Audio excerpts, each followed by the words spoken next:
अब देखिए इसमें कुछ महत्वपूर्ण टेक्निकल वर्ड्स हैं। एक तो है तंत्र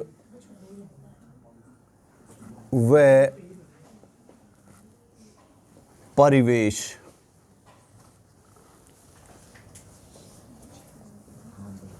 सिस्टम एंड सराउंडिंग्स।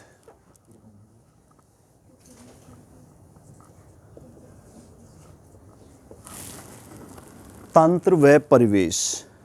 देखिए तंत्र क्या है, ये कुछ शब्द आते हैं इस चैप्टर में, तो इनको समझना जरूरी है आप लोगों को। देखिए ब्रह्मांड का वह विशेष भाग जिस पर अध्ययन किया जाता है तथा जिसकी निश्चित सीमाएं होती हैं वो कहलाता है तंत्र। ये सीमाएं वास्तविक भी हो सकती हैं और काल्पनिक भी हो सकती हैं। अब ब्रह्मांड बहुत बड़ा है, तो उस ब्रह्मांड में ये सारी चीज़ें आप जहाँ तक दृष्टि जाती है वो सब की सब कहाँ पर हैं, ब्रह्मांड में ही हैं। तो ब्रह्मांड का वह विशेष भाग जिस पर अध्ययन किया जाता है या जिसका अध्ययन किया जाता है और जिसकी निश्चित सीमाएं होती हैं वो कहलाता है तंत्र। ये जो सीमाएं हैं ये काल्पनिक हो सकती हैं और वास्तविक भी हो सकती हैं। इसके अतिरिक्त, तंत्र के अतिरिक्त उसके आसपास का जो भाग होता है, आसपास का जो क्षेत्र होता है वो कहलाता है परिवेश। उदाहरण के लिए जैसे मैं आपको बताऊं कि ये कप में जल रखा हुआ है, अब हम जल के किसी गुण का अध्ययन कर रहे हैं, तो ये जल क्या हुआ, तंत्र, सिस्टम। और ये जो कप है या बीकर है वो उसकी क्या हुई, निश्चित सीमाएं, बाउंड्री हुई उसकी। अब इसके आसपास जो चीज़ भी उपस्थित है तो तंत्र क्या हो गया, जल, उसकी निश्चित सीमाएं क्या हुई, कप जिसमें वो है या बीकर में है।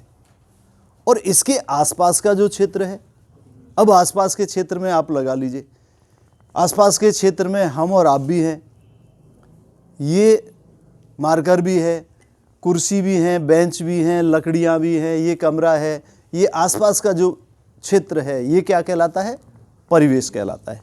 समझ में आ गया तंत्र या परिवेश क्या चीज़ है। एक बार फिर समझ लीजिए कि ब्रह्मांड का वह विशेष भाग जिस पर अध्ययन किया जाता है या जिसका अध्ययन किया जाता है, जिसकी निश्चित सीमाएं होती हैं वो कहलाता है तंत्र।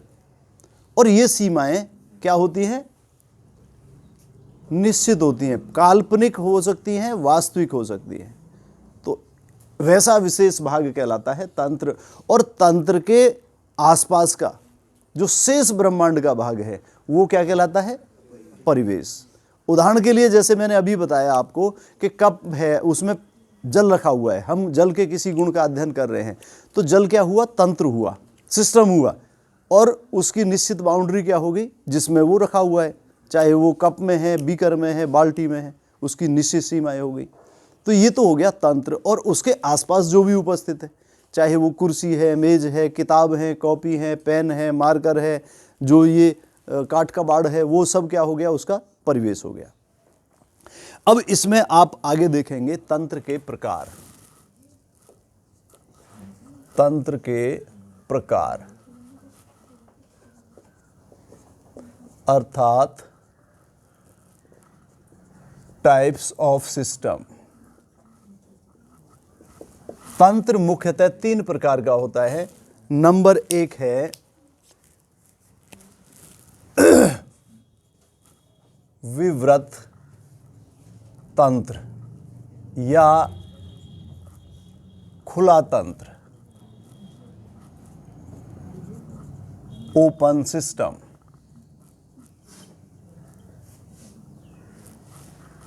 नंबर 2 संवृत तंत्र या बंद तंत्र, यानी क्लोज सिस्टम। और नंबर 3 है एकल तंत्र या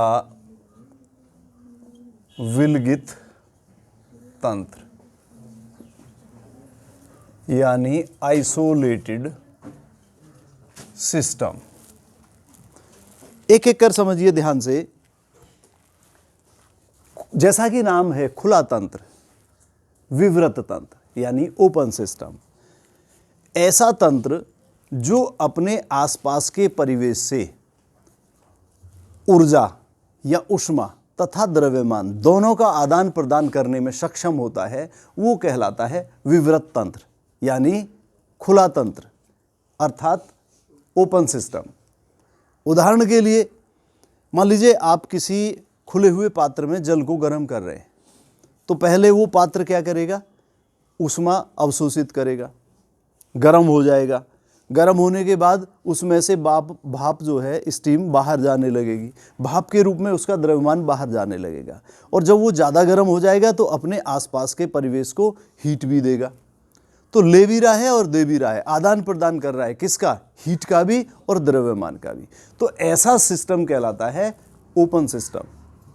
कैसा, जो तंत्र अपने आसपास के परिवेश को द्रव्यमान और ऊर्जा या ऊष्मा दोनों का आदान प्रदान करने में सक्षम होता है, वो कहलाता है ओपन सिस्टम। जैसा अभी अभी बताया मैंने, किसी खुले पात्र में जल को गर्म करना या तरल को गर्म करने से क्या होगा कि पहले वो हीट लेता है और उसके बाद हीट बाहर देना शुरू कर देता है और उसका द्रव्यमान भी स्टीम के रूप में बाहर जाने लगता है। तो दोनों चीज़ों का आदान प्रदान कर रहा है वो, हीट का भी, ऊर्जा का भी और द्रव्यमान का भी। दूसरा है संवृत तंत्र या क्लोज सिस्टम, बंद तंत्र, जैसा कि इसका नाम है। ऐसा तंत्र जो अपने आसपास के परिवेश से ऊष्मा का या ऊर्जा का आदान प्रदान करने में सक्षम होता है, लेकिन द्रव्यमान का आदान प्रदान नहीं करता है या वो सक्षम नहीं होता है द्रव्यमान का आदान प्रदान करने में, ऐसा सिस्टम कहलाता है क्लोज सिस्टम। बड़ा सिंपल उदाहरण है, किसी बंद पात्र में अगर हम जल को गर्म कर रहे हैं तो वो हीट का आदान प्रदान करने में तो सक्षम है, उससे हीट ले रहा है, जिससे हम गर्म कर रहे हैं उस स्रोत से हीट ले रहा है और आसपास को हीट दे भी रहा है, जब ज़्यादा गर्म हो जाएगा तो देगा। लेकिन क्योंकि वो बंद है इसलिए स्टीम के रूप में उसका द्रव्यमान बाहर जाना संभव नहीं है। तो ऐसा सिस्टम क्या कहलाता है, क्लोज सिस्टम या संवृत तंत्र, बंद तंत्र। और तीसरा है एकल तंत्र या विलगित तंत्र, जिसको आइसोलेटेड सिस्टम कहते हैं। बहुत सिंपल उदाहरण है कि ऐसा तंत्र जो अपने बाहर के परिवेश से, आसपास के परिवेश से ना तो द्रव्यमान का आदान प्रदान करता है और ना ही ऊर्जा या ऊष्मा का आदान प्रदान करता है, ऐसा तंत्र कहलाता है आइसोलेटेड सिस्टम या एकल तंत्र या विलगित तंत्र। जैसे किसी उत्तम क्वालिटी के थर्मस फ्लास्क में आप गर्म या ठंडा कोई तरल पदार्थ भर दें तो आप देखेंगे कि वो बहुत समय तक उतना ही टेम्परेचर बना रहता है। क्यों? क्योंकि वो अपने आसपास के परिवेश से ना तो द्रव्यमान का आदान प्रदान करता है और ना ही ऊष्मा का यानी ऊर्जा का आदान प्रदान करता है। तो ऐसा तंत्र कहलाता है एकल तंत्र या विलगित तंत्र। समझ में आ गया होगा?